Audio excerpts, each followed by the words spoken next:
Hello, I'm David Chaston with 989, brought to you by interest.co.nz. This week, get everything you need to know in 90 seconds at 9 o'clock.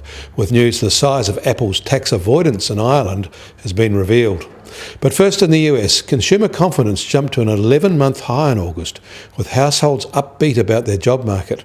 Related index measuring the present situation and future expectations also showed similar healthy gains. This came as data for house price gains showed continuing rises.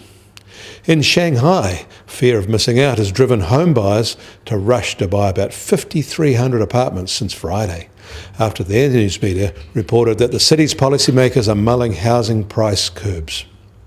In Hong Kong, the housing price situation seems to be going the other way. Prices there are expected to fall another 10%, after already having fallen more than that since March. In Japan, their jobless rate fell to 3% in July, the lowest for 21 years, despite the country's stagnant economy. Separate data showed household spending fell by less than expected in the month. In Europe, the EU has decided that Ireland granted undue tax benefits of up to 13 billion euros to Apple. They say this is illegal under EU state aid rules because it allowed Apple to pay substantially less tax than other businesses.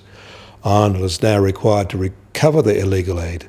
Apple says it will appeal. The Irish government doesn't seem to want to do the job of collecting it, and the US claims that the EU tax system is trying to tax value created in other jurisdictions.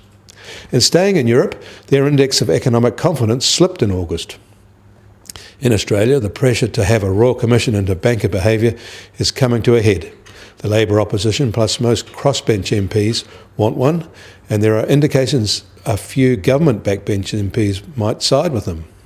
To avoid that, the government is planning its own crackdown on the basis that its approach will bring swifter redress and be cheaper to get going. Banks look like they're going to lose out either way. In New York, the US Treasury 10-year yield has eased back overnight to 1.57%. The oil price is down fractionally. The US benchmark price is now just under $46.50 a barrel, while the Brent benchmark is just under $48.50 a barrel. The gold price is also lower, down by $13 to $1,310 an ounce. And the New Zealand dollar is mirroring the softer trend, mainly because the US dollar is strengthening. It's now at 72.1 US cents, 96.1 Aussie cents, and 64.7 euro cents. The TWI is now at 75.7. I'm David Chaston, and that was 90 at 9, brought to you by interest.co.nz.